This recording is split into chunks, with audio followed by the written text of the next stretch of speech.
os participantes, agradecendo imensamente, né, a inscrição de vocês, a adesão ao nosso simpósio, né, o grupo de trabalho 15, Literatura Infantil e Juvenil, Abordagens Plurais em Tempos Contemporâneos.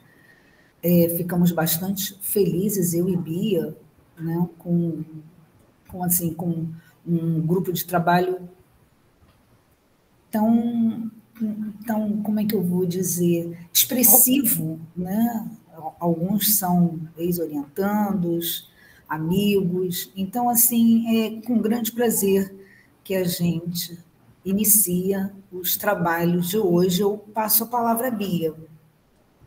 Quero também dar as boas-vindas. É sempre uma alegria dividir esse espaço, falar de literatura infantil, sobretudo com Regina. E a gente sempre aprende muito com vocês, né? E é sempre um grande prazer. Muito obrigada também pela presença de todos e todas. Pode chamar então primeiro, Regina? Uhum. O primeiro trapo, quer dizer, a primeira pessoa a se apresentar é o Rosemar, mas eu não estou vendo o Rosemar aqui. Bom dia, professor. Rosemar. Estou aqui. Bom dia. Tudo bem? Bom dia, Rosemar. Bom dia, tudo bem? Tudo certo. O trabalho do Rosemar intitula-se Literatura Infantil e Juvenil Indígena e a Educação Intercultural, formar leitores pelo olhar da diversidade. Rosemar Cuenga conosco, muito grata pela sua presença, Rosemar. Obrigado, professora. Eu tenho quantos minutos para a apresentação, por favor? São 15 prorrogáveis por mais 5. Tudo bem. Vou ser bem breve. Primeiramente, eu gostaria de parabenizar, né, os organizadores do GT. Né? Acredito que discutir hoje essa temática é extremamente pertinente, é extremamente necessário. Como o professor Ricardo estava comentando alguns minutos atrás, a minha formação e como pesquisador também gira em torno da literatura infantil e juvenil, e isso quando estava no curso de graduação e tive um curso de extensão chamado Literatura Infantil e Juvenil, Pequenas Histórias, Grandes Efeitos, e desde então passei a militar parte dos meus estudos em torno dessa temática que eu aprecio e que considero cada vez mais necessária ser debatidas. Então, eu creio que a proposição do GT é extremamente importante e parabenizo as professoras organizadoras pela proposição e eu tenho certeza que amanhã será muito produtiva e proveitosa. Primeiramente, eu gostaria de agradecer aos que cederam a oportunidade para que eu estivesse aqui neste primeiro momento, em virtude de um procedimento cirúrgico que meu pai deve fazer, eu devo me ausentar por algumas horas, mas agradeço prontamente a gentileza de todos vocês que cederam essa oportunidade. E eu vou falar aqui, eu não tive tempo também de preparar uns slides, mas eu gostaria de falar um pouquinho daquilo que eu proponho para esta comunicação. Na verdade, a comunicação intitulada Literatura Infantil e Juvenil Indígena e a Educação Intercultural, formar leitores pela diversidade, pelo olhar da diversidade, é uma temática que tem me chamado a atenção nos últimos anos. Inclusive, eu e uma amiga, historiadora, antropóloga, que trabalhou muitos anos com os índios Nambiquara na década de 80, aqui no estado de Mato Grosso, e desde então, boa parte dessa produção, ela foi professora, hoje aposentada, que atuou junto a essa comunidade indígena chamada os Nambiquara, e desde então ela tem consolidado um acervo de literatura infantil e juvenil constituído de 600 obras, que vão desde obras escritas por escritores indígenas e não indígenas. E da nossa aproximação, né, eu, do lugar de onde eu me anuncio, do lugar da literatura, dos estudos literários, já publicamos vários estudos a partir desse acervo que ela tem. Então, desde então, nós temos tido essa preocupação. Hoje ela não está comigo por conta de alguns compromissos, ela também está aposentada, praticamente deixou um pouco a vida acadêmica de lado, mas eu quero, de certo modo, falar um pouquinho dessa produção literária escrita por escritores indígenas na contemporaneidade. Então, o tema, né, a proposição surge a partir desse interesse, na tentativa de refletir, né, acerca de uma preocupação, né, muito crescente acerca dessa diversidade cultural nas escolas, e busco examinar parte dessa produção literária infantil e juvenil indígena pelo viés da educação intercultural. Né? Então, é nesse sentido, e vários textos já publicados anteriormente, nós estabelecemos essa relação entre a literatura infantil e juvenil e, principalmente, a importância dessa discussão nas escolas. Eu acredito que ela é muito importante, principalmente decorrente da Lei 11.645, que permite a inclusão do currículo oficial nas escolas de ensino médio, das escolas de educação básica, né, justamente essa cultura indígena, afro-brasileira e africana. E aí eu tenho visto, basicamente, que essa lei ainda tem sido pouco efetivada nas escolas. Algumas pesquisas que eu venho desenvolvendo com os alunos em nível de pós-graduação, ainda nota-se uma ausência, né, uma lacuna em relação a essa produção literária nas escolas básicas. Eu já tive alguns orientandos em nível de mestrado que já fez pesquisas nesse sentido e, lamentavelmente, ainda nós verificamos algumas lacunas nesse sentido. Então, eu acredito que essa lei permite desvelar uma importância fundamental na agenda educacional nacional e, principalmente, para nós pensarmos essa educação para a humanidade, para a discussão, para a pluralidade, que eu acredito que seja algo muito importante a ser debatida nesse cenário. Então, nesse contexto, é cada vez mais visível, né, principalmente no espaço escolar, esses diferentes grupos sociais, étnicos, culturais, religiosos, econômicos e de gênero. Então, a ideia aqui, basicamente, é verificar qual é a contribuição da literatura infantil e juvenil na promoção da diversidade cultural indígena, bem como verificar como que essa literatura pode nos reeducar para essa diversidade. Então, é uma questão que tem me chamado a atenção já há algum tempo. Então, esse estudo que eu apresento aqui neste evento, ele é um texto de natureza bibliográfica, qualitativa, né? Então, nesse sentido, eu faço, primeiramente, uma análise das discussões voltadas para a educação inter e multicultural, tomando como parâmetro alguns estudos da Vera Candô, do Flávio Moreira. Depois eu venho, basicamente, tomando como parâmetro alguns estudos de pesquisadores que têm se debruçado sobre essa temática, né, que é a Graça Graúna, Janice Thiel. Então, são alguns pesquisadores que têm debruçado. E os nossos textos que eu tenho publicado juntamente com a professora Ana Maria. O último que nós publicamos é um texto chamado Sobre a Poesia Infantil de Tiago Aiki, né, buscando basicamente alguns referenciais. Então, nesse sentido, o nosso olhar enquanto pesquisador, e principalmente como professor, é justamente trazer à tona um desafio em relação a esse caráter monocultural, né, que ainda está muito presente nas escolas. Então, entende-se que a leitura literária, tem um papel muito importante, né, no sentido de romper com essa visão e construir práticas educativas em que nós possamos humanizar, né, e preparar esses leitores para uma formação crítica, ética, estética e sensível. E mais do que nunca se verifica a importância desse leitor crítico, sensível, ético e plural, tal como uma proposição do GT.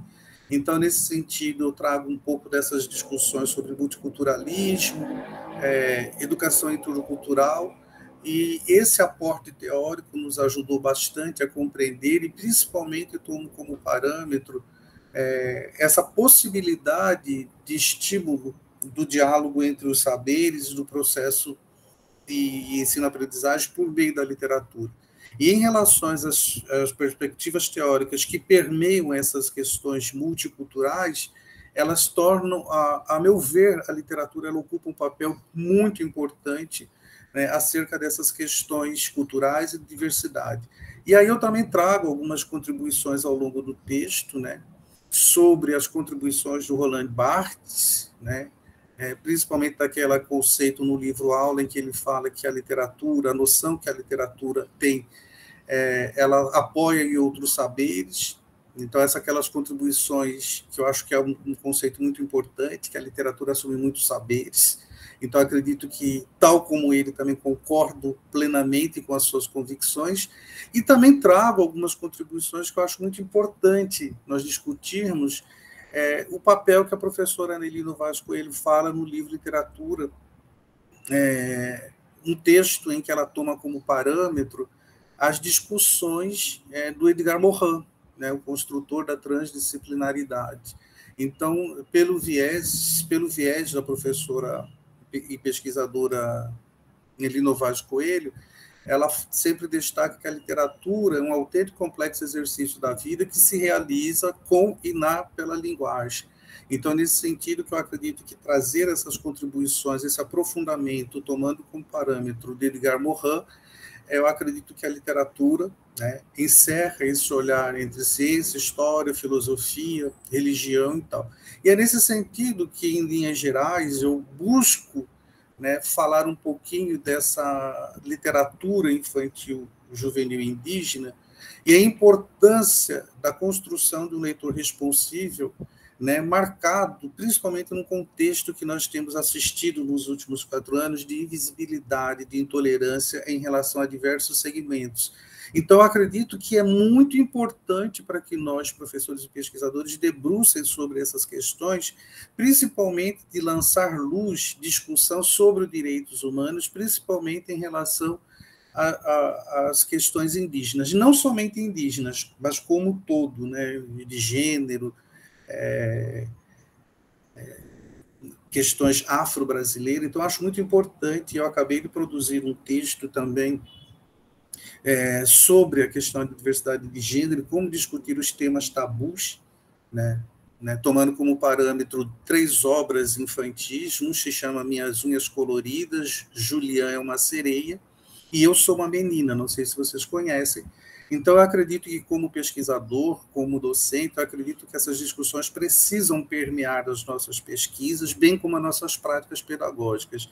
E aí eu trago também algumas discussões sobre o conceito muito importante do Antônio Cândido, né, dessa relação entre direitos humanos e literatura, né? Concordo plenamente com ele, acredito que isso é consenso entre todos os pesquisadores, de que a literatura é um poderoso instrumento de instrução e educação, né? Acredito que essa proposta sendo efetivada nas escolas, ela propõe e, de certo modo, denuncia, combate e fornece possibilidade de nós vivermos harmoniosamente com todas as diferenças, com toda essa diversidade que hoje está muito presente no cotidiano. Então, é nesse sentido que eu venho já debatendo há algum tempo sobre essa questão. E, de certo modo, essas questões indígenas, a nosso ver, ela é muito importante, porque o estado de Mato Grosso é um estado que, de certo modo, tem muitas etnias que estão catalogadas.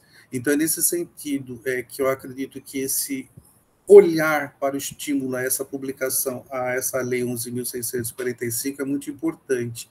Então, nesse sentido, eu creio que essas discussões é muito importante, e aí nós temos tomar como parâmetro o que a professora Marisa Lajúlia e a Regina Zimmermann coloca em uma de suas obras, que hoje nós estamos diante de um novo indianismo a partir de um amplo leque de assuntos. Aí nós temos uma diversidade de autores que, de certo modo, têm publicado obras para crianças e jovens e que, de certo modo, têm um viés político e estético extremamente pertinente e necessário.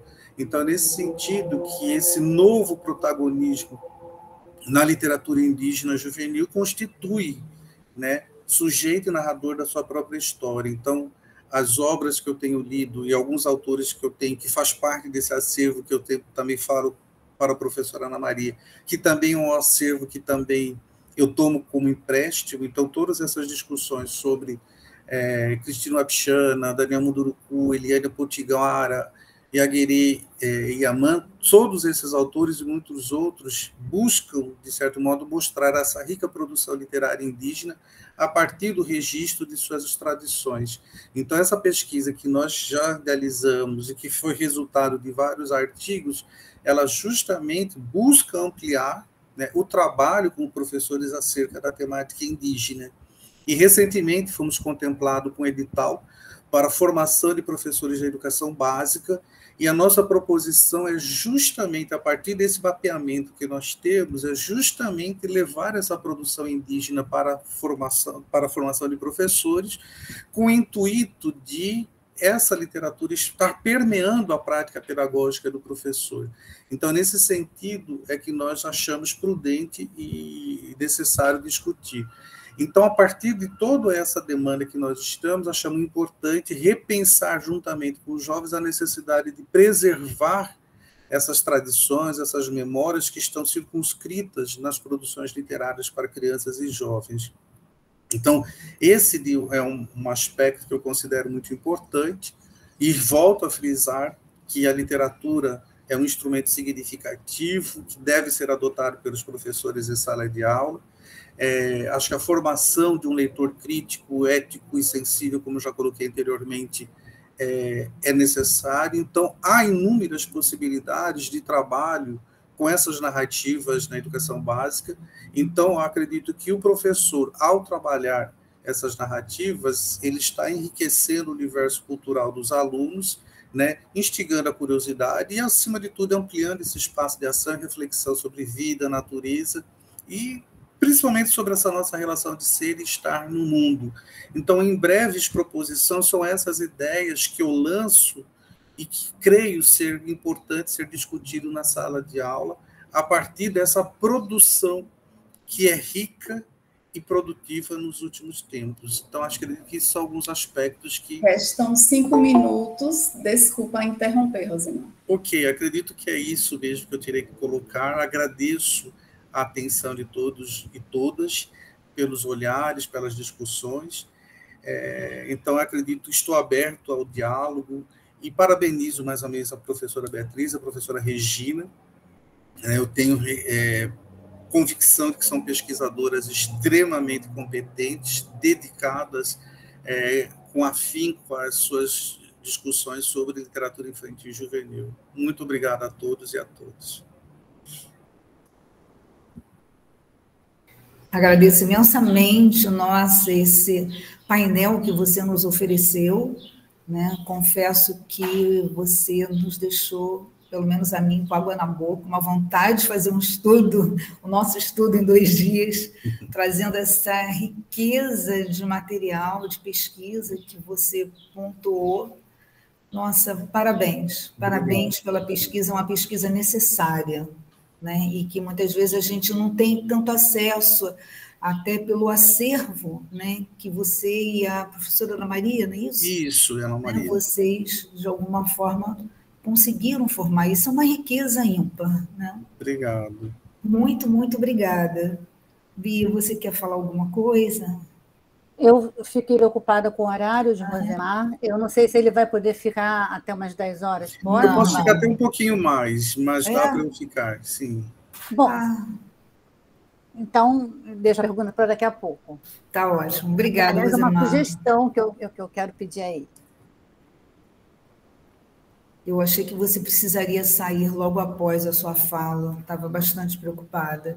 Sim, mas eu posso ficar um pouquinho mais, professor. Que ótimo, que bom, obrigada. Obrigado. Então, eu passo a palavra a Ellen, que vai defender o trabalho pelas Veredas do Fantástico, na NUC de Gustavo Bernardo. Ellen foi, né, Ellen? Acho que hoje é o último trabalho na condição de minha bolsista de PIBIC. Então, estou muito feliz, né, desse trabalho, que foi uma pesquisa que ela já realizou há algum tempo, discutimos muito sobre a obra, e que agora vai ser devidamente partilhada. Passo a palavra para você, Ellen. Obrigada, professora. Bom dia a todos. Vocês conseguem me ouvir bem? De antemão, já quero pedir desculpas, né, como a professora Regina falou no início, Também hoje caiu a apresentação aqui da UERJ, né, que a gente anualmente apresenta o projeto de iniciação científica, então depois de apresentar, eu não vou conseguir ficar no evento, eu vou tentar voltar, né, caso lá termine antes, etc., mas desde já eu quero pedir desculpas por não poder acompanhar. A primeira fala foi sensacional, tenho certeza que todas as outras serão. Eu vou compartilhar aqui o slide rapidamente. Eu pedi que vocês me confirmassem que está aparecendo certinho. Chegou, Está Ellen. aparecendo? Chegou? Ok, gente. Então, né, como a professora Regina já apresentou um pouco, eu sou a Ellen Pereira de Lima, né, estou me formando, terminando aí Letras, Português e Literaturas pela UERJ, e estou encerrando, né, aqui um período de 3 anos como bolsista de iniciação científica da professora Regina Micheli, né, e o trabalho de hoje, como ela falou, ele nasce há um tempo atrás, né, num evento que teve organizado aqui pelo CEPEL, que é outro grupo de pesquisa da UERJ, que é Pelas Veredas do Fantástico, na NUC de Gustavo Bernardo, né, na qual eu vou analisar essa obra de Gustavo Bernardo. Depois eu vou falar mais sobre. Mas, começando, a análise desse trabalho, ela parte de uma discussão proposta pela pesquisadora Marisa Martins Gama Calil, sobre um enquadramento teórico crítico, né, que pode ser dado ao fantástico, né, que pode ser compreendido ou como um gênero ou como um modo literário, né? Ela traz um artigo, uma pesquisa que vai tratar dessa questão. E aí um ponto que eu acho importante, inicial, é propor, né, pontuar aqui que nós, nesse trabalho, entendemos a literatura fantástica como aquela que manifesta o sobrenatural, né, como tem aqui a fala do professor Gama Calil, o elemento acontecimento capaz de agregar díspares formas e até mesmo gêneros da literatura fantástica seria o sobrenatural. Então, a gente tem esse ponto em comum. Né? E a discussão nessa pesquisa, né, nesse artigo da professora Gama Calil, ela parte da compreensão inicial do que seria um gênero ou um modo literário. Né? Segundo ela, como está aqui, alguns estudos tentam organizar as diversas formas da narrativa fantástica e agrupá-las em gêneros. Nesse caso, dando ênfase às diferenças, demarcam territórios em que o fantástico ficará situado ao lado de gêneros vizinhos. Em outra linha de entendimento, teóricos procuram compreender essa literatura por uma visão que privilegia não somente a diferença, mas as similitudes, e nesse sentido adotam uma perspectiva de modo. Então a gente vê que a classificação de gênero, né, quando a gente tem o fantástico como um gênero, isso se dá, né, mais quando os textos literários são compreendidos de uma maneira mais restritiva, né, focando nas diferenças que particularizam cada um deles. Enquanto, né, quando a gente tem o fantástico como um modo, isso é categorizado com uma maior abrangência, né, focando nessas semelhanças recorrentes nos textos fantásticos. E aí, na perspectiva de gênero, né, o principal teórico considerado, né, no artigo da professora Gama Calil é Todorov, né, a partir da obra dele, né, outros teóricos são comparados, né, e como tem aqui, né, na sua obra Introdução à Literatura Fantástica, ele agrupou e discutiu estudos anteriores. E para Todorov, né, para se configurar como gênero fantástico, um texto que narra um acontecimento sobrenatural, ele deve deixar esse acontecimento no campo da incerteza, né, da hesitação, que vai atingir o leitor e o personagem, sendo, né, essa hesitação a condição fundamental para a existência do fantástico, como está aqui no segundo ponto do slide. E aí, né, segundo Todorov, caso o acontecimento final seja explicado pelas leis da razão, o texto se encaixaria no gênero estranho. Se tiver lá na obra a aceitação do sobrenatural como naturalmente parte daquele mundo ficcional, sem gerar hesitação, teríamos o maravilhoso. E o fantástico, então, estaria no limite dos dois gêneros, o maravilhoso e o estranho, né, como tem aqui no terceiro ponto. E na análise da professora Gama Calil, ela cita também perspectivas de outros teóricos, como Filipe Furtado, Luiz Bax, David Rose, todos eles nessa esteira aí do fantástico como um gênero.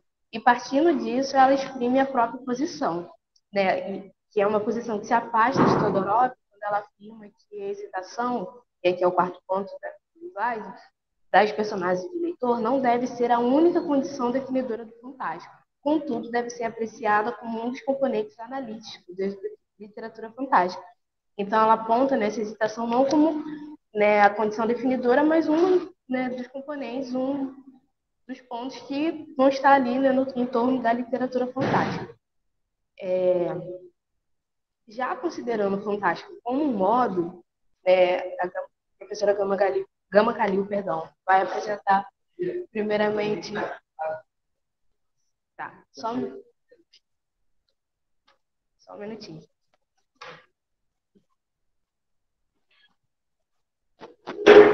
Aqui. Obrigada. Perdão, é que eu estou na UERJ.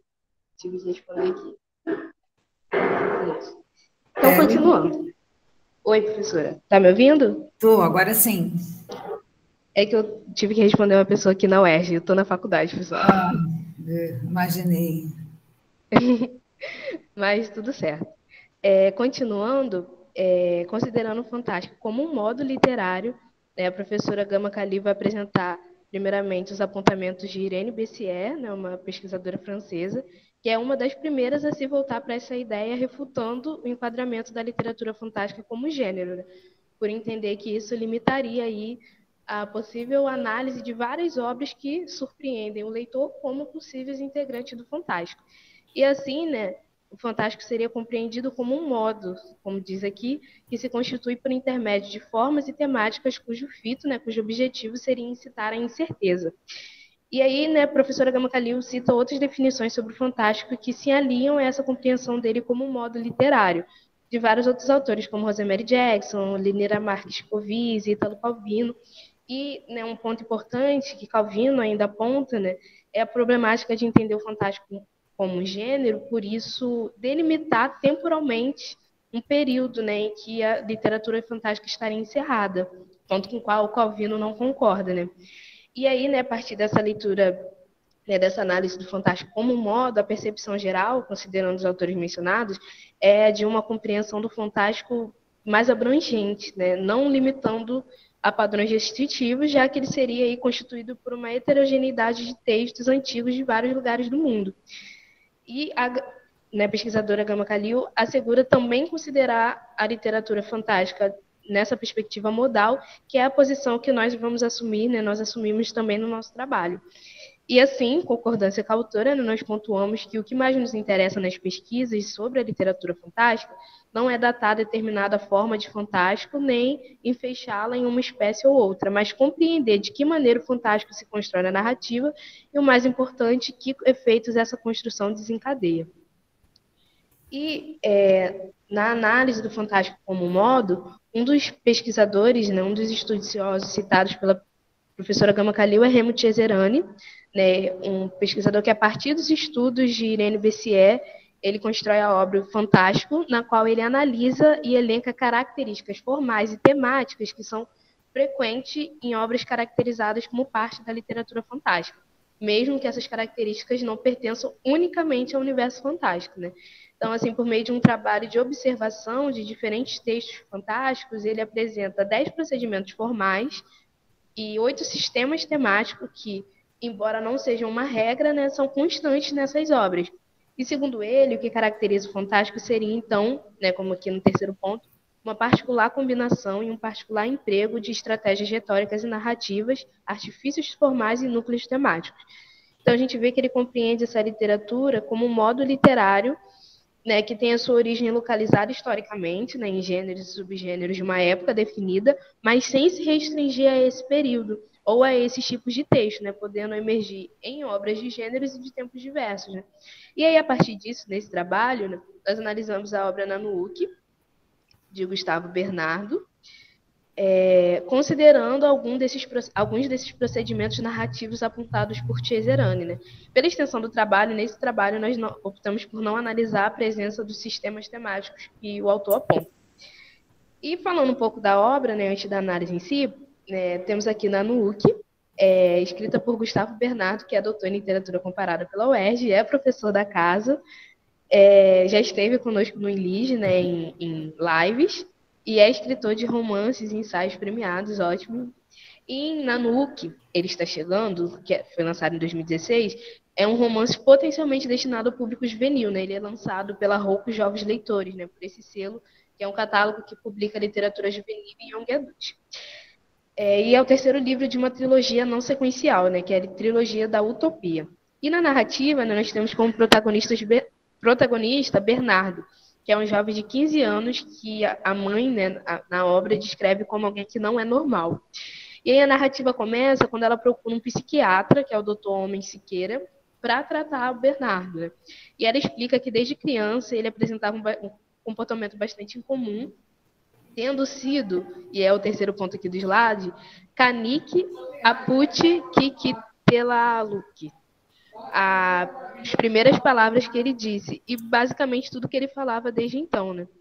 E aí, nesse dia que ela leva o Bernardo no consultório do Tommy pela primeira vez, ele passa por uma espécie de surto, começa a urrar sem parar, destrói tudo ao alcance dele, e depois daquele tumulto ele para calmamente, né, o personagem diz: por favor, eu só queria avisar, Nanu que está vindo para cá, que é também o que diz o subtítulo da obra. E aí, a partir desse momento, começa a se construir na narrativa uma sucessão de estranhezas, incertezas, deixando esse suspense. Quem ou o que é esse Nanook? E qual seria a explicação lógica de diversos acontecimentos que ocorrem, né? Se essa explicação sequer existe. E aí, considerando os procedimentos narrativos de Cesarani seleciona, né, devido à recorrência que eles se apresentam em narrativas fantásticas, a gente consegue perceber que alguns são observáveis na obra Nanook, né? O primeiro seria o da posição de relevo dos procedimentos narrativos do corpo da narração, que Cesarani descreve como a experiência do destaque, a manipulação consciente e paródica dos procedimentos narrativos, o gosto por colocar em relevo e explicitar todos os mecanismos da ficção. Ou seja, é um procedimento no qual o autor explicita os recursos narrativos de composição da obra, relembrando ao autor que aquilo se trata de uma ficção. Né, relembrando ao leitor que aquilo se trata de uma ficção. E no Nanook, logo na primeira página da obra, o narrador já nos avisa, que é a citação, né, a segunda citação. Talvez o leitor e a leitora prefiram deixar o livro de lado. De fato, seria mais sensato, se você já não fosse o personagem principal, se os acontecimentos já não estivessem esperando na primeira curva. Então, o narrador ele estabelece ali uma ambiguidade quando ele denuncia para o leitor que aquela história é de fato uma história, né? É uma ficção. E em diversos outros momentos da obra, o narrador também se volta para o leitor, interagindo, né? Quebrando essa quarta parede, e também comentando, né? Aparentemente brincando ali com o fazer linguístico, como nessa última citação em que o narrador diz, né? No entanto, como se verá, esta não é a última nem a menor das improbabilidades da história. Uma história que, de resto, já me deixa feliz apenas porque eu consegui escrever improbabilidades. Outro procedimento narrativo que Cesarani aponta, né, que é perceptível no romance, é o que ele chama de um forte interesse pela capacidade projetiva e criativa da linguagem, considerando que o modo fantástico, segundo ele, escolhe um caminho, que é aquele das potencialidades criativas da linguagem. Né? As linguagens elas podem criar uma nova e diversa realidade. Né? Então, na obra, outras dimensões são possibilitadas por meio de um manejo criativo da linguagem. E isso é uma característica muito marcante na Nanook. Né? Nessa obra, o nomear, né, o nome dos personagens, o nome dos locais, vai muito além de distribuir identificadores, né? Mas ele tem uma relação muito direta com os mistérios que a narrativa apresenta. Por exemplo, no decorrer da obra, sempre se noticia, né, dentro da ficção, o sumiço de ursos polares de diversas partes do mundo, urso polar mesmo, né, lá da Ártica. E isso se torna um enigma indecifrável em todo mundo, que parece ter algo a ver com o personagem, né, principal, que é Bernardo, o jovem paciente do Dr. Homem Siqueira, o psiquiatra. Né? E aí, nessa passagem, a gente lê. Tem um personagem, que é o professor Ramon, que ele é um linguista. Né, e o professor Gustavo Bernardo puxando sardinha, né, para a nossa profissão. E ele é um personagem muito importante na obra nessa questão de identificar, de analisar, né, esses mistérios que a linguagem traz, que nomes trazem. Né? E aqui nesse trecho diz, né, o professor fala para o psiquiatra: mas antes você precisa prestar mais atenção no nome das pessoas. Nomes? De que pessoas? Pergunta o médico confuso. Das pessoas de sua bela história, meu amigo, explica o professor. O professor Ramon sorri e faz suspense, valorizando a resposta à sua pergunta retórica. O significado de Bernardo, meu amigo, é urso. Siqueira sente novamente um forte arrepio nas costas. As coincidências não diminuem o mistério, apenas o fazem aumentar.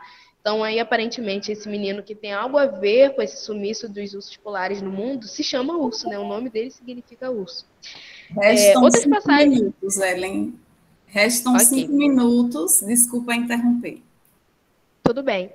Essa capacidade criativa, ela também, da linguagem, ela emerge desde a primeira frase da obra, né, que diz: era uma vez uma história que acontece agora, por isso conto-a como se ainda estivéssemos todos aqui. Então, né, o narrador ele mescla ali o pretérito perfeito do indicativo, o presente do indicativo, o pretérito perfeito do subjuntivo, fazendo uma mescla, né, linguística que desloca o leitor, por fim, para um tempo indefinido, né, usando também ali o era uma vez, que é esse tempo mítico, né, dos contos da tradição. Outro procedimento narrativo apontado por Cesarani é o que busca o envolvimento do leitor, né, levando ele para dentro de um mundo familiar para depois fazer disparar os mecanismos da surpresa. E isso acontece em vários momentos da obra, como, por exemplo, começa a ter uma onda de frio muito grande em Ouro Preto, em Minas Gerais, e em todo o Brasil. Né? Então, em diversas partes da obra, os personagens apontam isso como algo estranho, algo que não consegue ser explicado. Né? Aqui, o personagem do psiquiatra diz: essa temperatura definitivamente não é normal. Né? Então, ao longo de Nanuque, é possível perceber o autor deixando diversos rastros de que algo não está acontecendo com a realidade natural. Né? Em outro trecho, o personagem que divide ali, né, o protagonismo com o Bernardo, ele observa cães, né, que estão passeando pela cidade, cães de olhos amarelos, brilhosos, com uma postura diferente, e aí o narrador ele vai deixando pistas, né? Aqui no fim da citação a gente lê: os 2 cães que viu hoje não são pastores brancos. Na verdade, eles não são sequer cães. E o que seriam esses animais se não são cães? A gente só consegue descobrir isso quando outro procedimento narrativo de Cesarani se manifesta na obra, que é a passagem de limite de fronteira, que ele descreve como a passagem da dimensão do cotidiano e do familiar para a do inexplicável e do perturbador. Então, é aquele momento a partir do qual já não se pode voltar atrás, né? O irreal já foi instaurado na narrativa. Então, em Nanuque, essa linha tênue entre a imaginação e a realidade se rompe em vários momentos da obra, como, por exemplo, nesse momento aqui, em que a enfermeira percebe que as marcas que estão no corpo do personagem principal, Bernardo, não foram feitas de fora para dentro, mas de dentro para fora, como se um Deus estivesse falando por meio da pele de Bernardo. Né? Então, outra realidade se estabelece na qual isso é possível acontecer. Né? E na dimensão da não realidade, né, quando se passa essa fronteira, essa passagem de fronteira, várias convicções que existiam antes vão se desmantelando. Né? Neve toma conta de Ouro Preto. Esses cães brancos que o doutor viu, que as pessoas viram, na verdade, são lobos brancos do Ártico que aparecem em Ouro Preto. Os ursos polares que somem no país, no mundo inteiro, surgem no Brasil, surgem em Ouro Preto. Né? E aí um último procedimento apontado por Cesarani, muito relacionado a essa passagem de fronteira, é o objeto mediador, que é o elemento que torna o testemunho inequívoco de que o personagem protagonista realmente realizou uma viagem, entrou em outra dimensão da realidade. Né? Então, esse reconhecimento dos lobos do Ártico aparecendo em Ouro Preto, a identificação de ursos polares que sumiram em todo o mundo, aparecendo nas nuvens de Ouro Preto, como várias outras questões que acontecem ao longo da obra, tornam inquestionável o fato de que as leis naturais até então conhecidas já não se aplicam àquele lugar e àquele mundo. Né? E aí, de uma maneira geral, tem muitas outras coisas que poderiam ser apontadas no meu tempo aqui, mas a investigação realizada nesse trabalho, né, ela reafirma a nossa posição concebida inicialmente de entender o fantástico por uma leitura modal, uma vez que a perspectiva de gênero ela vai limitar a nomeação de textos fantásticos a uma condição específica de existência de hesitação, de uma permanência que pode não acontecer e é um momento histórico específico. Né? E ao longo da análise a gente também pode observar que diversos procedimentos narrativos elencados por Remy Cesarani como constituintes do fantástico modal, estão presentes na obra de Nanuque, o que permite compreendê-la nessa perspectiva, né, de fantástico modal. E, né, de uma forma geral, Nanuque promove uma leitura instigante aí, né, esses recursos formais, estratégias narrativas do fantástico modal, quando são encontrados no texto, eles assinalam a inserção desse texto em um universo literário que rompe com as convenções tradicionais. Então, Nanuque desafia o leitor na busca de um sentido, ao mesmo tempo convidando-o a perceber a ausência de sentido em muitas circunstâncias humanas. Então, isso é um pouco do que a gente, né, construiu nesse trabalho. Eu deixo aqui as minhas referências. E agradeço muito. Deixa eu interromper o compartilhamento. Agradeço muito pela oportunidade de participar, né, fico à disposição para tirar quaisquer dúvidas. Vou tentar ir lá e voltar para conseguir participar. Muito obrigada pela oportunidade. Obrigada, Ellen. Muito obrigada. Você, como sempre, brilhando. Brilhando, Boa sorte lá na brilhante. CENIC, tá? E heroína, né? De conseguir apresentar com tanta consistência e ter que correr para outra apresentação. Sim, né? sim. Parabéns. Sim. Lá começa É às a vida 9. A vida no Elige é assim, mas a gente gosta. Obrigada, Ellen. Bom, dando continuidade, né, na nossa programação, eu chamo agora o Felipe Ribeiro Campos, que vai apresentar o trabalho intitulado Diferença e Aceitação do livro O Dinossauro Dentuço que Comia Cenouras, de Júlio Emílio Braz, Jean-Claude Alphen. Felipe, também eu fico bastante feliz de estar, né, de você estar conosco. Obrigado, Nem vou professora. falar mais, vou deixar você falar. Deixa eu ligar aqui meu cronômetro para não me perder. Bom dia a todos, bom dia a todas. Obrigado por esse espaço, professoras Beatriz, professora Regina. Trago aqui essa minha pesquisa que eu tem pouco tempo que eu comecei esse tipo de pesquisa, falando sobre a diferença. Eu sou, além de pesquisador, sou escritor e ilustrador. Eu tenho uma predileção por terror, histórias góticas e todas por esse campo, mas a pesquisa acabou me levando a estudar essas questões da diferença. Então, como a professora falou, essa é a nossa conversa aqui hoje. Diferença e aceitação no livro O Dinossauro Dentuço que Comia Cenouras.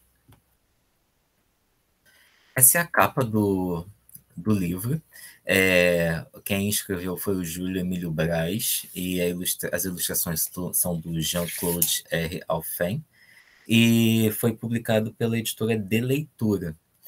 E essa capa já é muito bonita e divertida, né? Porque tem vários dinossauros aí. Chama atenção por esse tema, desse uso recorrente de dinossauros em literatura infantil e juvenil.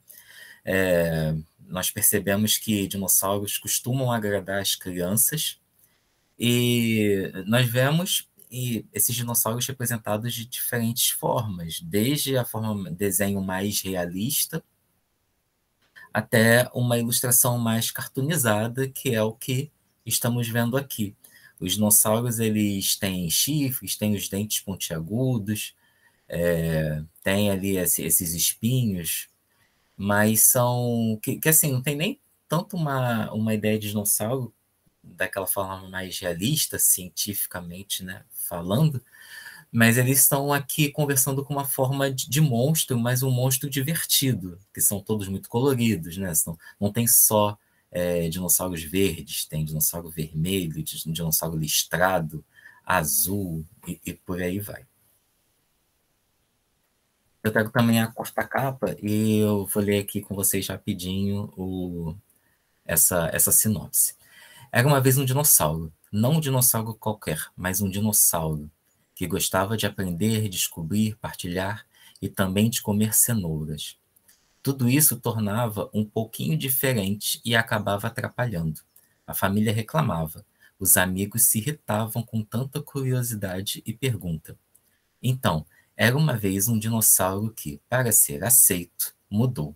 Deixou de comer cenouras, de perguntar, de falar sobre estrelas e até mesmo de pensar. Conquistou muitos amigos, mas não se tornou mais feliz. Como voltar a ser do jeitinho exato que era e que gostava de ser?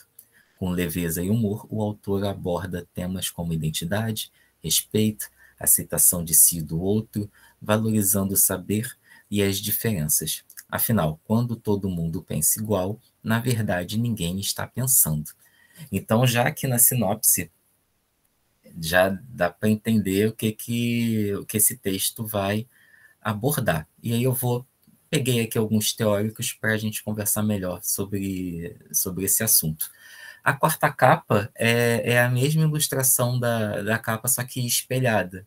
Então, os dinossauros ainda estão ali atrás e tal, mas não é uma ilustração nova.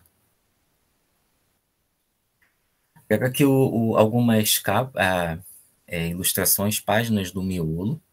É interessante pensar que como o texto verbal conversa com o texto não verbal, e como o texto verbal ele não está trazendo informações apenas na letra, nas palavras, né? nessa mensagem que as palavras trazem, mas como essas letras estão dispostas nesse livro. Então, vez ou outra, o leitor vai encontrar algum diálogo ou alguma frase que está com uma cor diferente ou uma fonte diferente. E isso, normalmente, é algo que está em algum ponto importante dessa narrativa. Ou é alguém chamando a atenção desse dinossauro porque ele é diferente, ou por alguma fala mais agressiva. Então, esse texto verbal, ele está trazendo essa mensagem, essa informação, além do que está escrito. O dinossauro protagonista, que é o que a gente vai acompanhar, ele vai aparecer de corpo inteiro. E os outros dinossauros, eles vão aparecer só em partes. Ou vai ser uma cauda, ou só a cabeça, braço.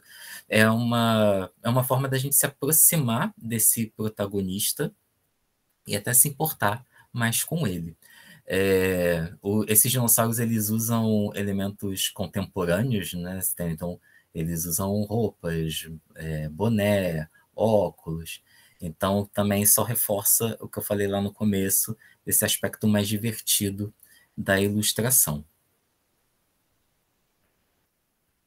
Aí eu vou falar aqui do personagem, que para a gente entender a diferença, a gente precisa estudar esse personagem que está sendo considerado diferente dentro da narrativa e por quê.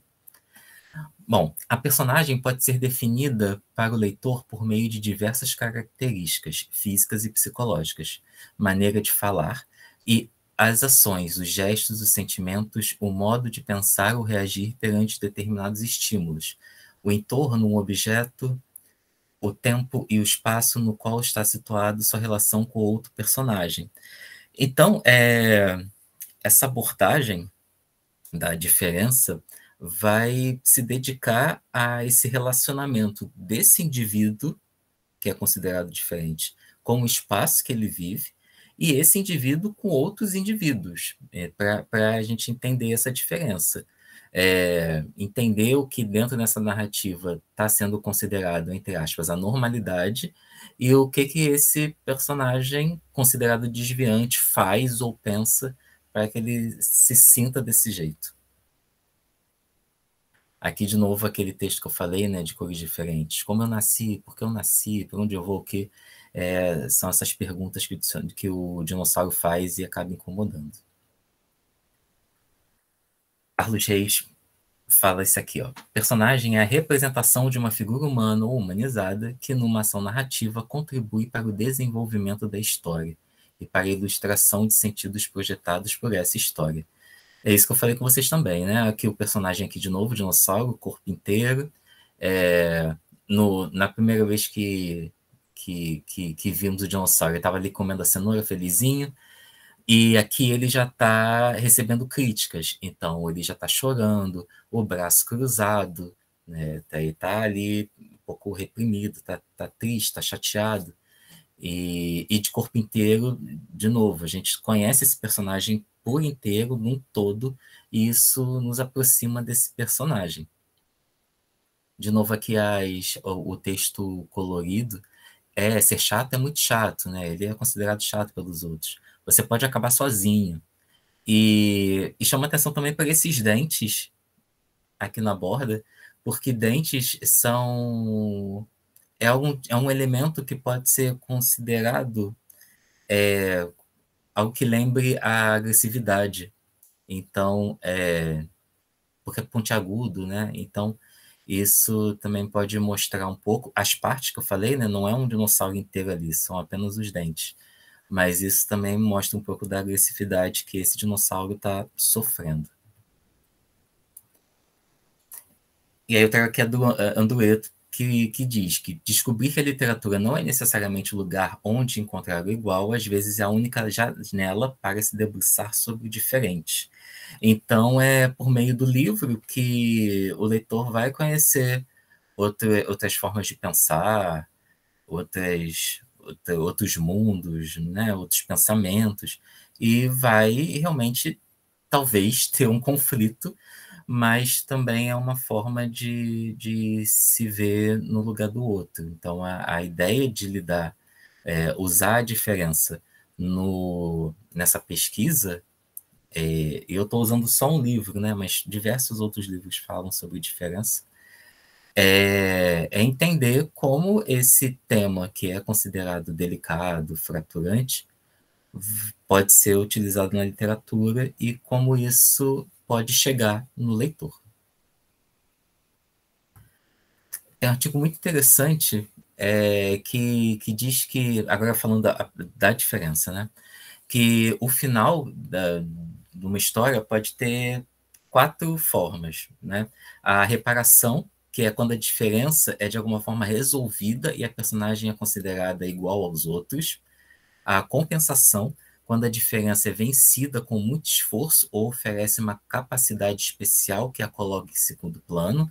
Celebração, com a diferença sendo encarada como algo vantajoso e divertido. E conscientização, que demonstra a autoaceitação da diferença e um discurso que se comunica com a autoajuda. São esses 4 finais aí que a autora diz que pode aparecer. Mas eu escolhi justamente o Dinossauro Dentuço porque é um final que ele foge desses 4.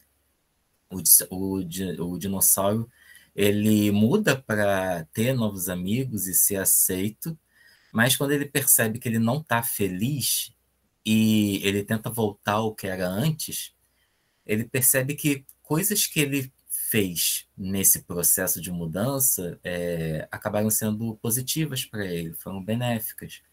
Então, ele vai para um outro extremo, resolve voltar, mas vê também que ele mudou nessa aventura, né? nesse processo de autoconhecimento. Então, ele fica ali naquele meio termo, sabe? Ele não volta a ser o que era antes, mas ele descobre coisas diferentes que também serão boas para ele, não porque ele vai conseguir mais amigos ou vai ser aceito pela família. Então, eu trago um teórico, mas depois eu trago uma obra literária realmente para mostrar que esse campo é infinito, não podemos terminar de várias formas.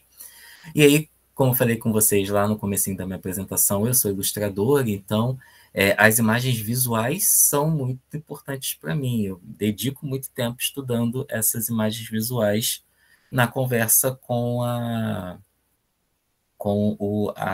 parte verbal, né? Então, elas podem ser analisadas em 3 categorias. Cromáticas, por meio da cor, as cores transmitem sensações para a gente, né? Então, como essas cores vão trazer medo, felicidade, tristeza, agonia, por aí vai.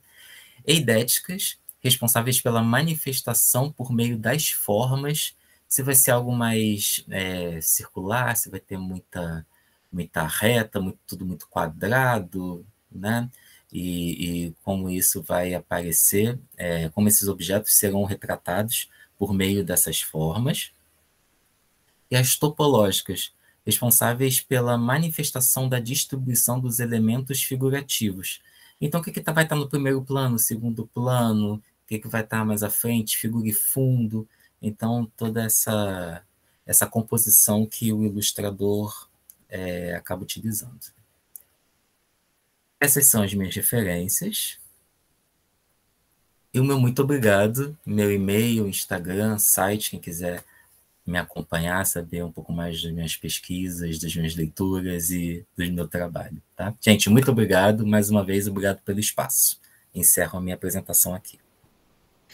Felipe, muito obrigada, como sempre, né? Você contribuindo para que a gente repense uma série, não só de situações na literatura, mas na própria vida, né? Mas vamos deixar para daqui a pouquinho. Muito grata, Felipe. Obrigado. Obrigada mesmo. É sempre bom, né, ouvir você. E agora, então, eu passo a palavra a... Eu não sei, né, quem vai falar, mas é Beatriz, Isadora e Monique. Isadora e Monique. Isadora e Monique, apresentando o trabalho Ler e Sentir, as patemias da angústia e da esperança, na verbo visualidade de A Viagem. Que também é uma obra lindíssima. Pronto, deixa eu só botar o ocultar aqui. Bom dia a todos, gente. Um prazer estar aqui com vocês hoje. Estou aprendendo muito, já aproveitei para copiar várias referências para minha dissertação, para minha pesquisa. Então, obrigada por essa oportunidade. Eu sou a Isadora. Eu sou a Monique. E a nossa pesquisa, né, nossa comunicação de hoje, na verdade, tem por título Ler e Sentir as patemias da angústia e da esperança em A Viagem. Nossa proposta aqui é analisar um livro ilustrado com potencial destinação infantil que aborda a temática da migração forçada, a saber, A Viagem, da italiana Francesca Sanna. E a gente faz isso com o objetivo de destacar marcas linguísticas e visuais que podem funcionar como um apelo emocional ao leitor, favorecendo a patemização.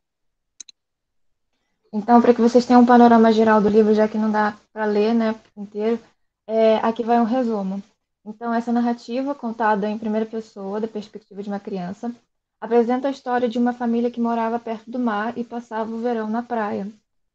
Quando uma guerra estoura, a morte do patriarca dessa casa se converte em uma dura realidade.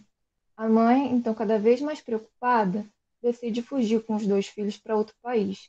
A viagem deles envolve um sem número de dias e noites, estradas e caronas, fronteiras e guardas zangados, perigos e lágrimas, mares e botes lotados. Ao final, então, a peregrinação não se conclui efetivamente, pois ainda em trânsito a família ruma em busca de um novo lar que seja seguro. Então a gente pode dizer que a viagem protagonizada por esses personagens e que dá título a essa obra é na verdade uma fuga, sendo a migração forçada o assunto que permeia toda essa história. E por se tratar de um livro ilustrado, importa dizer em que ele se diferencia de um livro com ilustração. Em resumo, o livro com ilustração não apresenta inter-relação explícita entre palavra e imagem, enquanto o ilustrado mantém uma relação simbiótica entre a parcela verbal e a parcela visual. Como destaca Ana Margarida Ramos, é sobretudo na conjugação das imagens com o texto linguístico e na criação de uma inter-relação, no sentido de interdependência, entre as linguagens presentes que reside a especificidade do livro ilustrado, uma vez que se trata de uma publicação que se distingue justamente pela sinergia ou simbiose entre texto, imagem e suporte, com a criação de uma linguagem híbrida. É por isso que a grande maioria das melhores publicações neste segmento resultam da autoria única de um ilustrador, que é responsável também pelo texto, ou aqui a gente chamaria de parcela verbal, ou de uma autoria partilhada entre escritor e ilustrador, com a colaboração cada vez mais assídua do designer gráfico, em resultado de parcerias cúmplices ao longo de todo o processo criativo. Em A Viagem, esse livro que a gente vai analisar hoje, temos justamente o caso de autoria única da Francesca Sanna, que é responsável tanto pela parte verbal quanto pela parte visual. Para o Patrick Charrodot, criador da teoria semiolinguística, a nossa base teórica de hoje, o contrato de comunicação pode ser definido como um conjunto de restrições que surgem das condições de produção e interpretação e que fornecem aos sujeitos instruções de como decodificar os implícitos.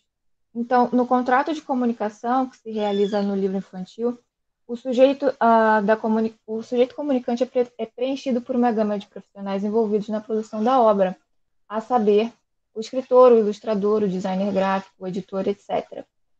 O sujeito enunciador atua em um circuito interno e é ocupado pelo narrador, que atua tanto na parte verbal quanto na parte visual do texto. Ainda no circuito interno, mas no polo da recepção, está o sujeito destinatário, compreendido como a imagem que o narrador produz do público leitor. Já na parte externa está o sujeito interpretante, ou em termos desse contrato, o leitor real, como podemos observar na imagem a seguir. Pode passar, amiga.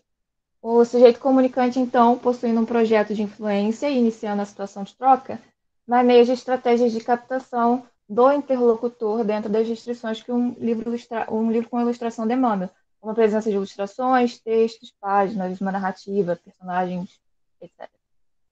Para fazer com que o sujeito interpretante se assemelhe ao sujeito destinatário, concordando com a visão de mundo apresentada e, por isso, co-construindo os sentidos.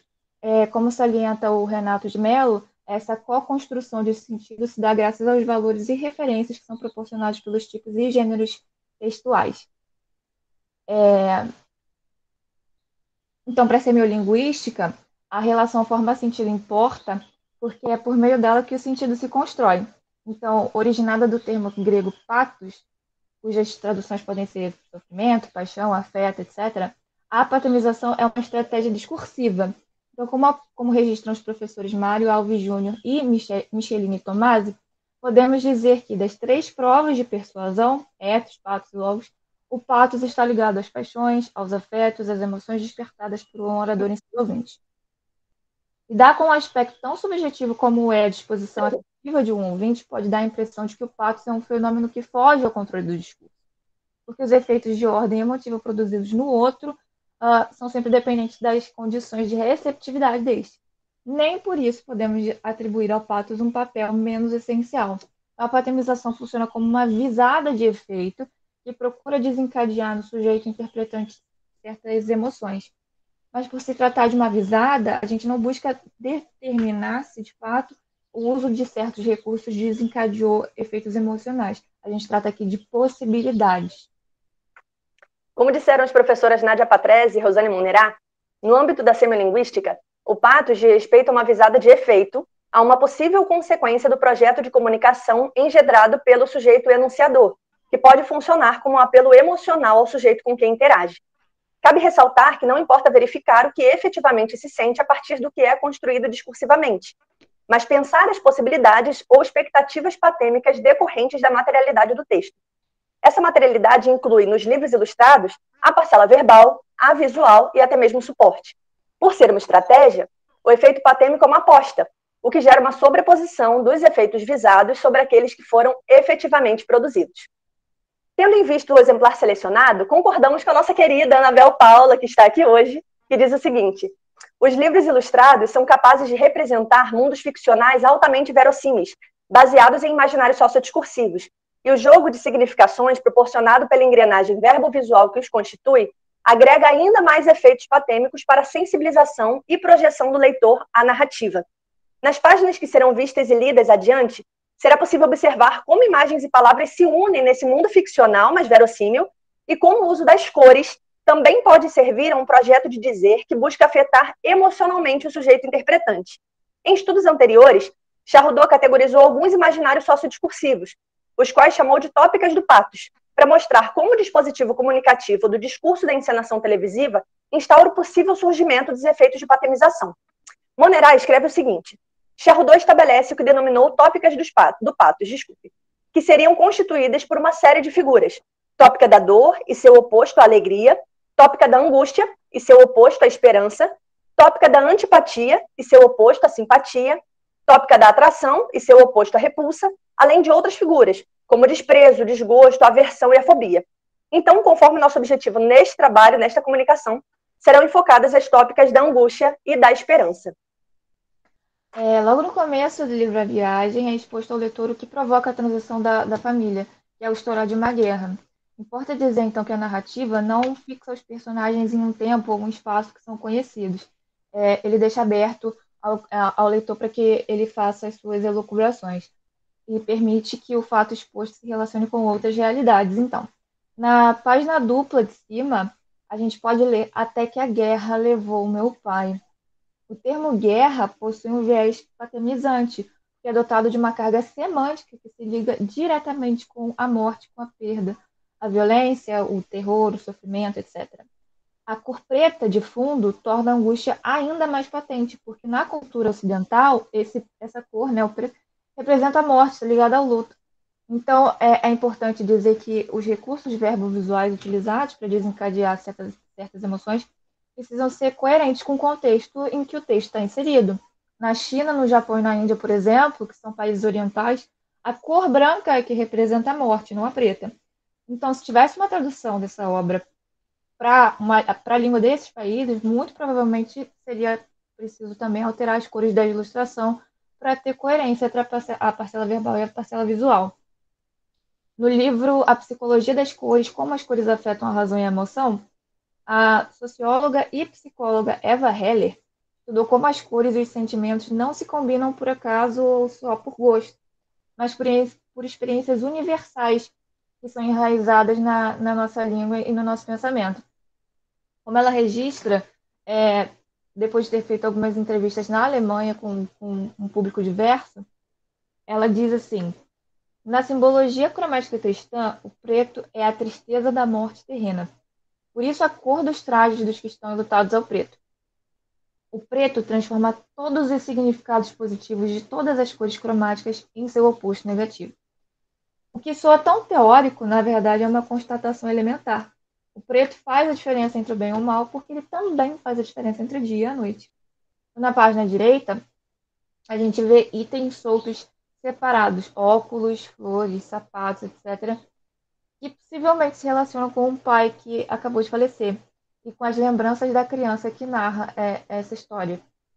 Essa parcela visual, que se coaduna integralmente com a parcela verbal da página esquerda, numa relação de complementaridade, semiotiza a partida desse homem de uma forma simbólica, ou seja, menos realista, se a gente pensa nos horrores que podem originar uma morte em meio a um cenário de guerra. Já na imagem abaixo, lemos assim: na escuridão, os barulhos da floresta me assustavam, mas estávamos com a mamãe e ela nunca ficava assustada. Fechamos os olhos e, enfim, dormimos. Apesar do verde e laranja das folhagens, que ilustram a floresta em que a família estava, o preto do fundo mostra a escuridão, os medos que se materializaram nos braços, mãos e olhos assustadores e vermelhos, intensificando a angústia, esse estado de espera que representa um perigo para o sujeito. Pensando agora na tópica da esperança, que semelhante à angústia também impõe certa espera, mas de um acontecimento feliz, de uma melhora de destino, a gente lê o seguinte aqui nessa primeira imagem. Corremos e corremos até que surgiu um homem que nunca tínhamos visto antes. O homem disse que nos ajudaria. A mamãe deu a ele algum dinheiro e ele nos colocou do outro lado da fronteira. Estava escuro. Não fomos vistos. Essa página dupla representa a primeira sorte, se assim a gente pode chamar, de um migrante, que é o cruzamento da fronteira. Apesar da escuridão que ronda a cenografia exposta, a esperança é materializada de modo contundente por meio dessa imensa personagem de olhos verdes, cor símbolo desse sentimento ou dessa emoção. Retomando os estudos de Heller, a cor verde é o símbolo da vida em seu mais amplo sentido, não só com relação à humanidade, mas a tudo que cresce. Verde é o oposto de murcho, de seco, de morto. Então, depois de tantos dias de profundas sombras, essa passagem significa um recomeço, um novo horizonte, um sinal de um destino melhor, longe da guerra e da morte antes experienciadas, uma esperança de que os tempos de privação estão finalmente ficando para trás. Essa esperança é materializada tanto na cor verde proeminente, quanto no fato descrito verbalmente. Ele nos colocou do outro lado da fronteira. Realizar essa travessia era um dos passos necessários para que a fuga ou viagem dessa família lograsse êxito. É curioso perceber que na ilustração não há nenhum homem. Em certa medida, há até uma contradição entre as duas linguagens, né? Entre a parcela visual e a parcela verbal. Podemos inferir que a parcela visual apresenta ao leitor a perspectiva lúdica de uma criança, que enxerga tal ajuda como uma espécie de auxílio divino, representado pela imagem da criatura de olhos verdes.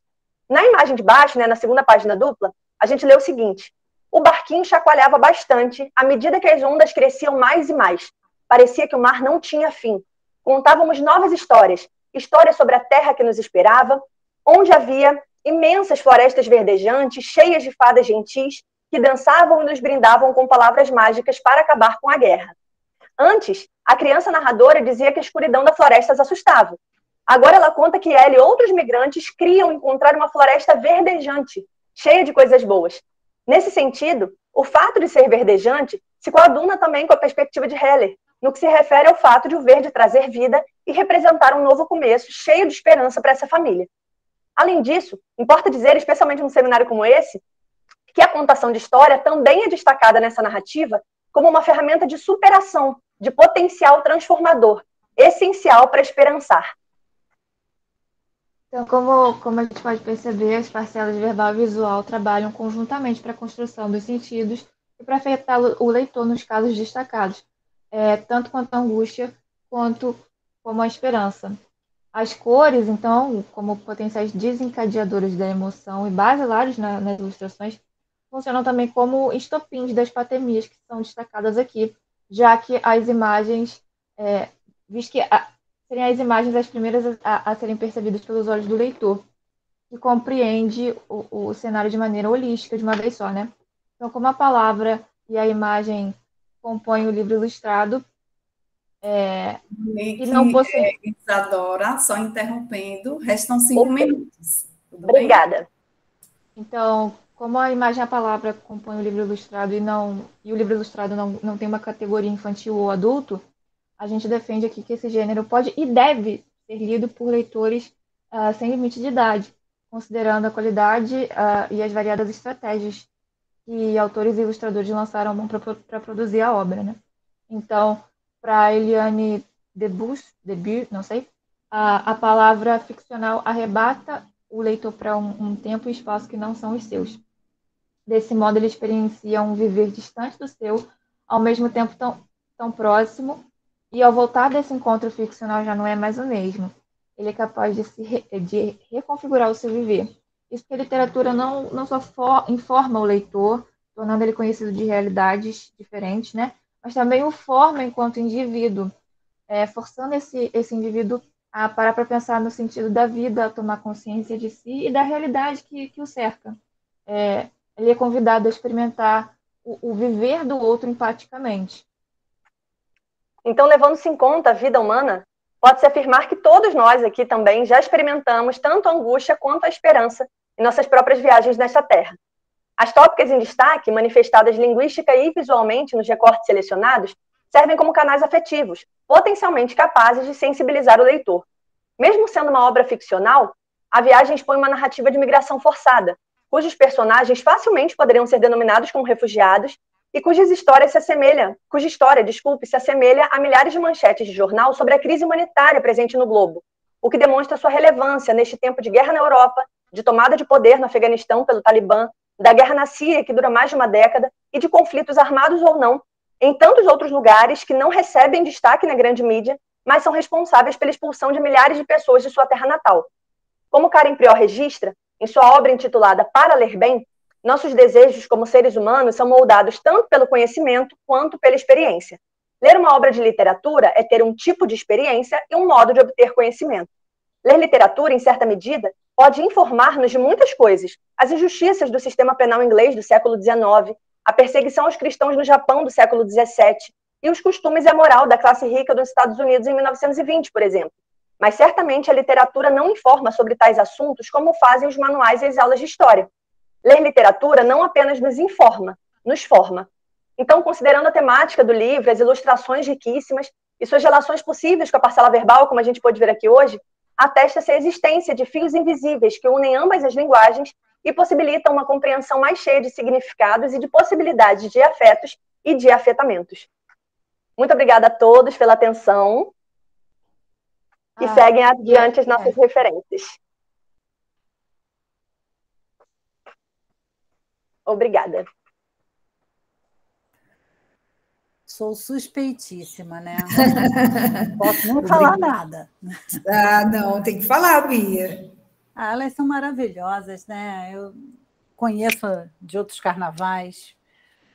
Enfim, Regina. São os nossos presentinhos, né? Nossa. Parabéns, Monique, Isadora. Nossa, que trabalho também fenomenal. E é interessante como é que, né, nós temos obras aqui que, de alguma forma, nos tocam, né?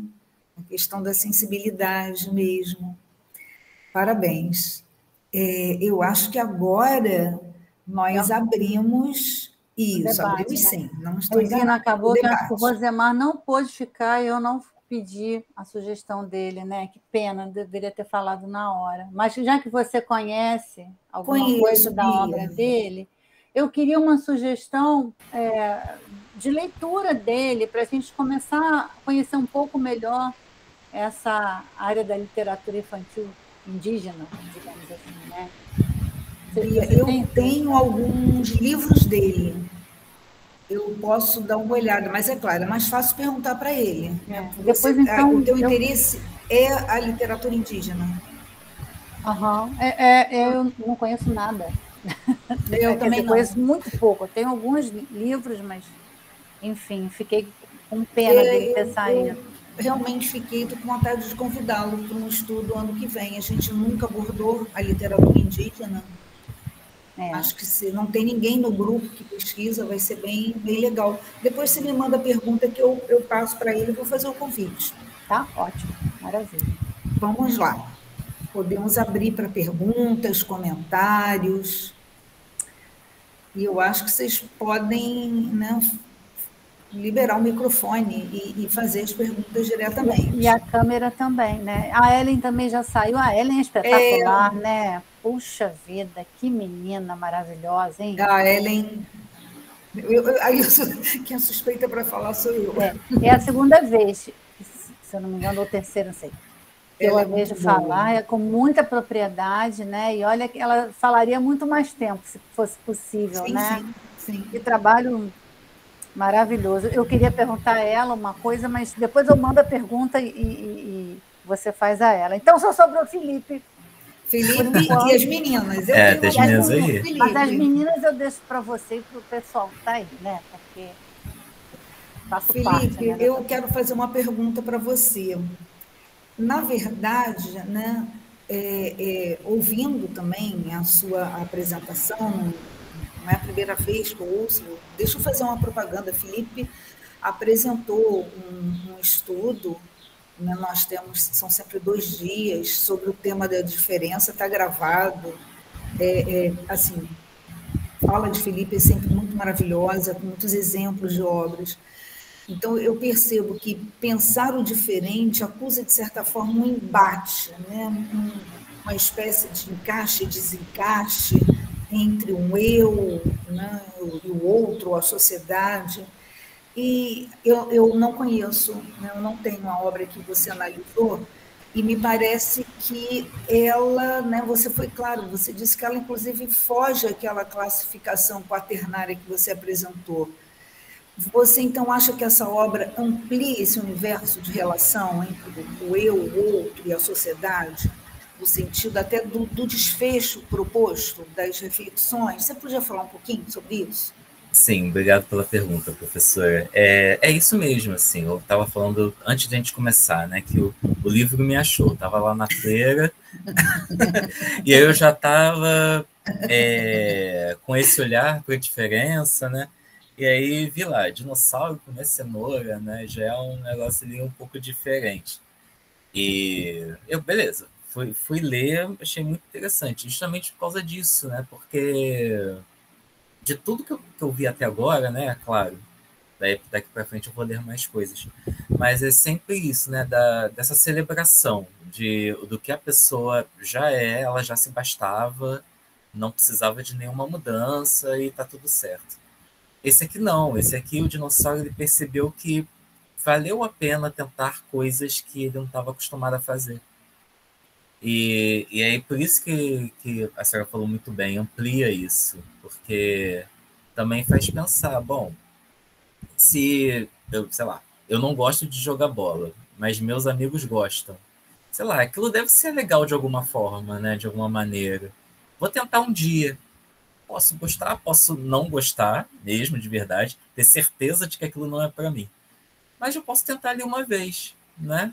Assim, se não é algo que machuque, né, que fira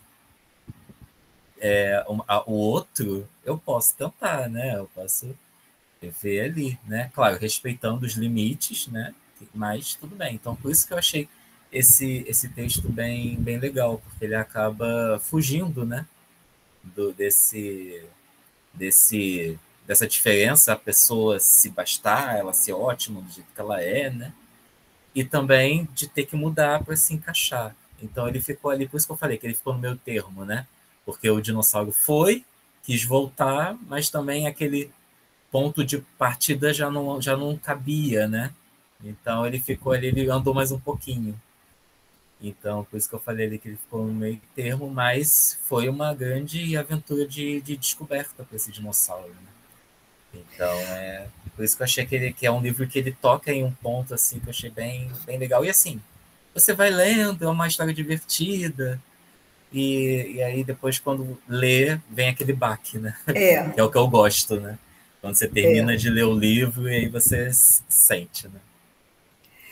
E eu estava aqui rindo, né, quando você falou que o livro te encontra. Gente, os livros, então, assim, caem em cima do Felipe, né? Porque muitos o encontram, e o mais interessante é que ele passa as indicações para mim, para o grupo, né?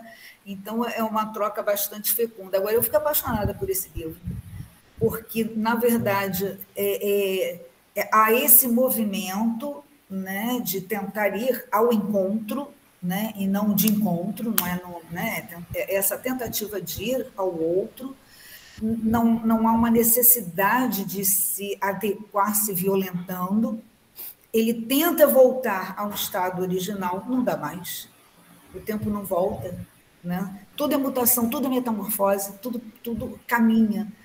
Assim, gostei bastante desse livro, em função desses movimentos, dessas idas e vindas. Já anotei, Felipe. Claro, eu na minha função de fazer as professoras comprarem livro. É ótimo. Com certeza. Vai acabar aqui, já vou comprar.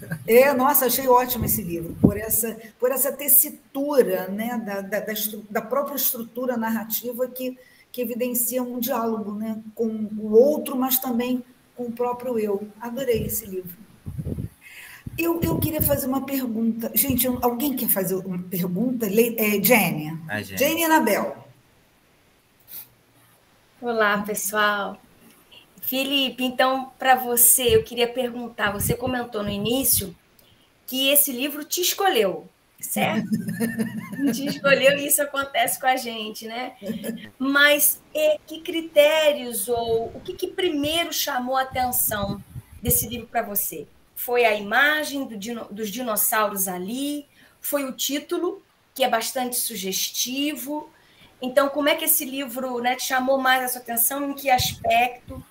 E que critérios a gente pode pensar na escolha de um livro quando a gente está em sala de aula para a gente poder mediar? E muitas vezes os professores pedem para a gente um livro sobre, né, para atingir algum tema. Então você tem algum livro aí que fale sobre diferenças, né, que é o caso.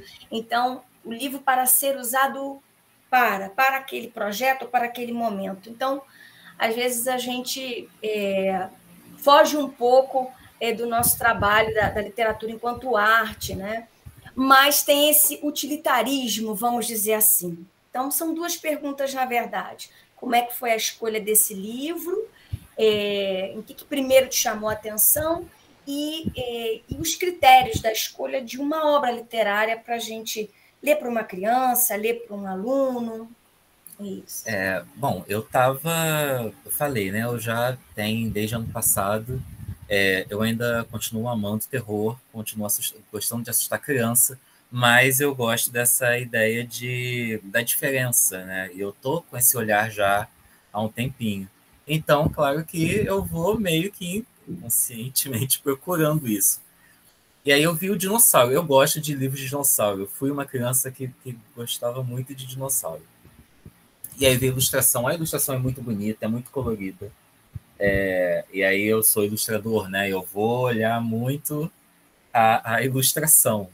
Já conheci o trabalho do Jean-Claude, conheço o trabalho do Júlio, mas eu não conhecia esse livro. E aí eu fui para a quarta capa. Eu estou indo bem naquele caminho que o leitor faz, né?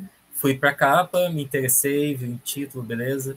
Vi a sinopse. A sinopse, ela entrega tudo que a obra vai abordar, mas ela não entrega o final, que eu acho que é perfeito. Não é uma sinopse que engana o leitor, então achei ela muito, muito boa mesmo. E aí depois eu fui dar uma olhada, né, no miolo.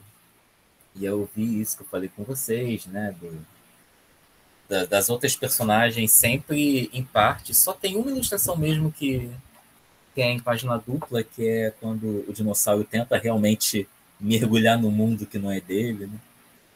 Mas e sim, foi isso, né? Eu fui procurar essa qualidade, não é porque é o livro que é sobre diferença que eu vou atacar e vou querer ler de qualquer jeito. Mas, assim, eu encontrei uma qualidade, eu sabia que os autores aqui, né, tanto de palavra quanto de imagem, tinham bons trabalhos. O tema me interessou, como ele foi apresentado me interessou, e aí nessa olhada, né, que a gente faz na feira, eu achei o conteúdo interessante.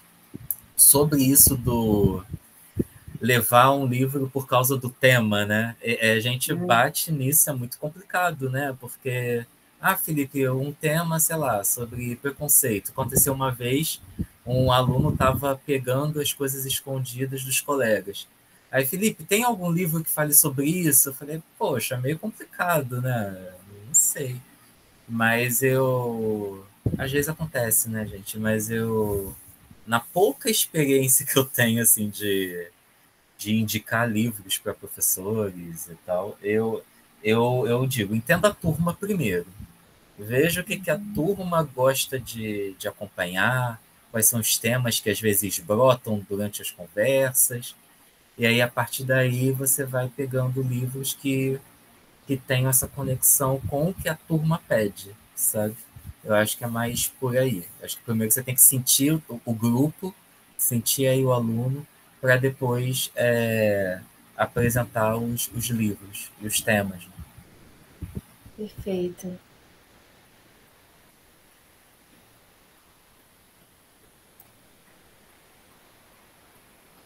Anabel, tá sem som, Regina. Oi, posso falar, gente? Sim. Bom dia. Então, eu queria parabenizar muito a Isadora e a Monique, porque eu vi essas meninas na graduação, né? Eu estou até me sentindo velha agora. Deu aula pra gente, me deu uma aula no meu segundo semestre. Também me deu aula no primeiro semestre com a Bia. Gente, como é lindo acompanhar esse percurso e ver que vocês estão assim tão bem, assim com uma competência tão brilhante. Vocês estão no mestrado, sabe? Quando eu olho para mim, me vejo no mestrado, eu fico pensando, caramba, vocês vão muito longe. Assim, parabéns mesmo, porque encantador, sabe? A fala de vocês é muito consistente, vocês estão muito bem preparadas. Também, né, com a orientação de Beatriz, né? E, enfim, mas eu estou muito feliz, né, de ver o desenvolvimento de vocês. Parabéns mesmo, viu? E, assim, o grupo, né, a semiolinguística, o trabalho do grupo, como isso é importante a gente se apropriar do material que a gente já produz, né? Parabéns, assim, muitos parabéns para vocês. Né? Mas, assim, agora falando aqui do trabalho de hoje, a escolha excelente, né? Eu sei que a Isadora já tem esse interesse, né, por esse tema há bastante tempo, não sei, a Monique também deve estar indo pela mesma vereda, né? Mas, enfim, né, de qualquer forma, encantador, né, Monique? E eu queria fazer, assim, um paralelo uma comparação com o que o Felipe apresentou na teoria, né, dele, porque, se me perdoa, Felipe, me ajuda, porque eu não vou lembrar dos nomes, mas você trouxe uma questão técnica muito importante para a ilustração, que me lembrou a ilustração do Sendak, e eu estava reparando no trabalho das meninas, no livro que elas trouxeram, quando você fala da análise da ilustração pelas formas, né? E aí você falou da questão das... eu não me lembro o nome, enfim. Mas, eidéticas. Isso, eidéticas, cromáticas e topológicas. Anotei porque isso eu achei super interessante também, e eu já tinha uma análise sobre as formas também que eu pretendo usar em algum momento. Então, o Felipe trouxe um livro, né, dos dinossauros que já rompe com a própria, com o que a gente espera do dinossauro, que a gente espera a agressividade, né, coisa de causar medo. E os dinossauros desse livro são fofinhos, né? Como a Sérgio colocou, também chamei eles de simpáticos, né? Justamente pelas formas, eu acho que tem a ver com isso, né? A questão arredondada, lembra muito também aquele livro do Sandek, né? Do Onde Viviam os Monstros. Já tinha lido sobre isso, Felipe. Mas, assim, quando a Isadora e a Mônica apresentaram o corpus delas, eu também vi muitas formas arredondadas, mais associadas ao que elas trouxeram, né? A questão da angústia, né? Então, eu acho que ainda não estou madura o suficiente para fazer uma análise assim, né? Em que momento esse arredondamento pode conotar uma aproximação com esse mundo infantil que não sei, que queira se mostrar mais receptivo, e não sei em que momento isso não acontece, porque o das meninas tinha um teor diferente, né? Me parece. Então, não sei, gente, eu estou aqui dividindo com vocês a impressão que eu tive em relação a essa parte bem técnica, né? Acho que o Felipe e as meninas também, enfim, não sei. Passo a palavra para vocês. Eu acho que querem começar? Acho que tem uma parte lá da imagem da parte da angústia, e tem parecendo uma sombra no fundo, esse não está tão arredondado. Mas lá na parte da esperança, o monstro que aparece, ele tem os olhos um pouco mais arredondados, a cabeça também arredondada, o rosto menos alongado do que o outro tinha. Não sei se dá para mostrar, Isa. A ilustração da mãe também, deitada. A ilustração da mãe também. Linda. Também o cabelo, assim, arredondando, apesar de ser preto, né? Porque é mais um manto, assim, como se fosse a proteção das crianças. E a forma atrás, ela tem uma mão que é mais de garra, né? Aqui.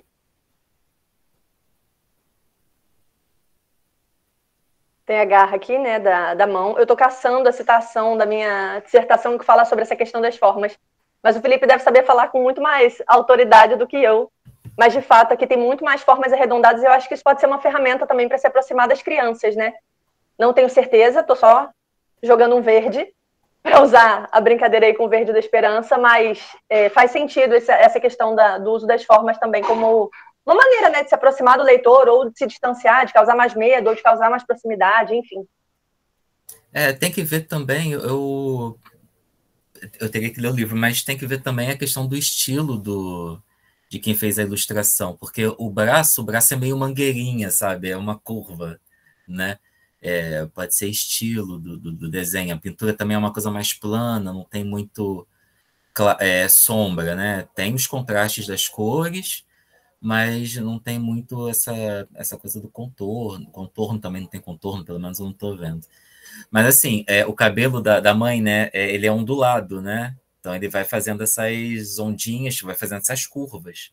E isso eu aprendi quando eu trabalhava em uma editora de livro didático. Eu fazia os livros do jardim de infância e eu brigava muito com as pedagogas, porque elas não gostavam quando eu fazia dente no bicho, sabe? Porque dente é agressividade. Eu falei, mas a criança vai no zoológico, vai ver um jacaré-banguela? Como é que isso funciona? E aí foi essa coisa da curva. Então, às vezes os dentes mais redondinhos, né? Eles são dentes ainda, mas não machuca, né?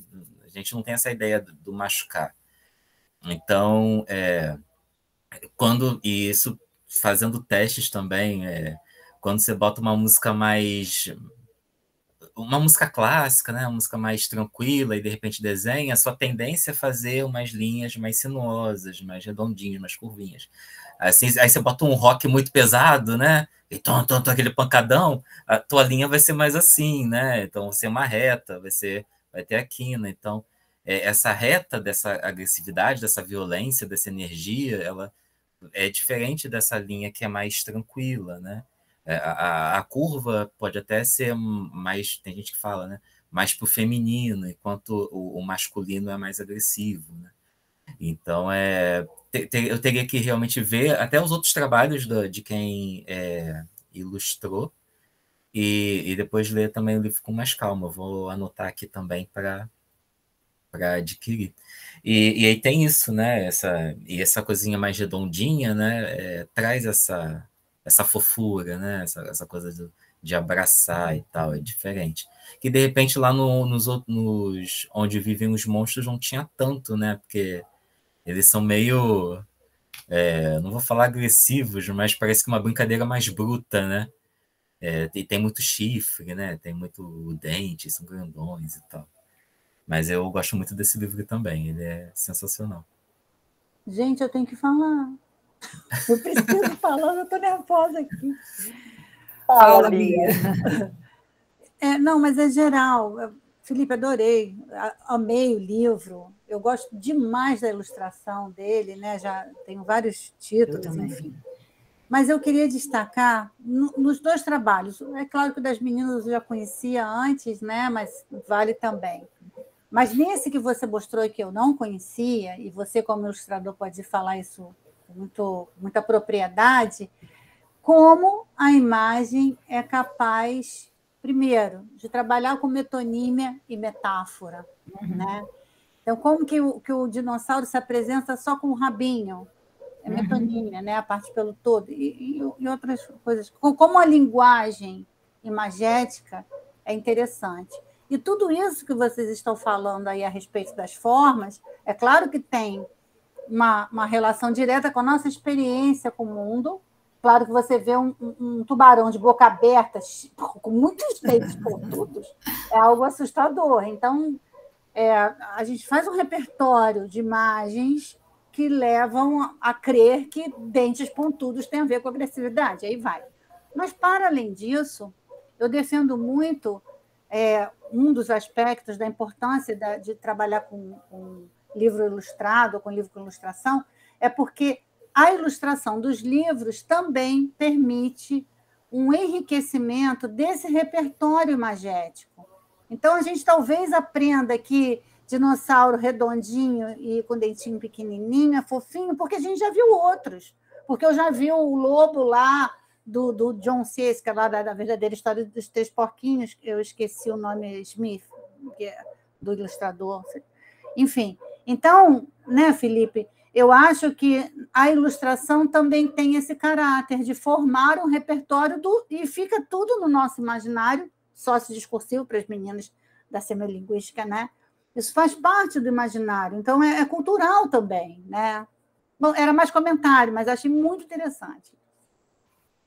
Sim, deixa eu aproveitar para fazer o acréscimo. Desculpa, Felipe, pode falar. Não, só assim, né, que realmente os livros, né, que a gente está lendo, eles conversam com outros que a gente já leu, né? Então, realmente é isso mesmo. Eu ia fazer o acréscimo da citação que eu encontrei sobre a questão das formas arredondadas. Está lá no livro da Teresa Colomer, e ela cita um autor chamado Duran. E ela põe assim, quando ela elenca, né, formas de se aproximar do leitor, na verdade é uma citação desse outro autor, ela diz que existe a via da empatia emotiva. E aí ela escreve, é uma via que busca estimular a afetividade e a simpatia por meio de usos e formas, do uso de formas arredondadas, cores primárias, tons suaves e outros recursos apreciados como linguagem para crianças por parte dos adultos. Então, eu penso que tem a ver aí também com a questão do duplo destinatário do livro infantil, entre o adulto e a criança, precisa captar o adulto que vai comprar o livro, né, para a criança ler. Então, penso que também dá para ir por esse caminho nessa questão das formas, né, daquilo que o adulto enxerga como algo infantil, para crianças, enfim. Sim.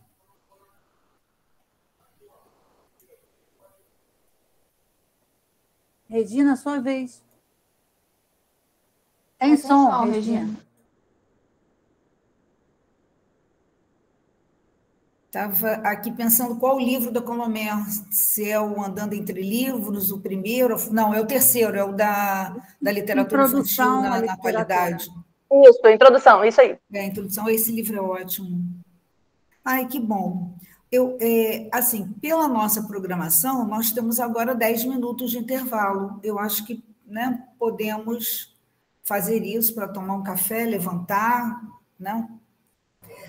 Daniela, eu não sei se você continua com a gravação, se rompe. Sintam-se à vontade, certo? A gravação eu interrompo e a gravação poderá ser interrompida a qualquer momento, certo? Vocês é que mandam aí, tudo bem? Daniela. Fiquem à vontade, certo? Vai ficar aberto, vocês podem sair, entrar, como queiram, tudo bem? Tá ótimo. Ok. Então, Fala, a gente Mariana. retorna às 10. A Mariana fez uma pergunta aqui. É que eu Não vi. tive que trocar de computador nesse momento.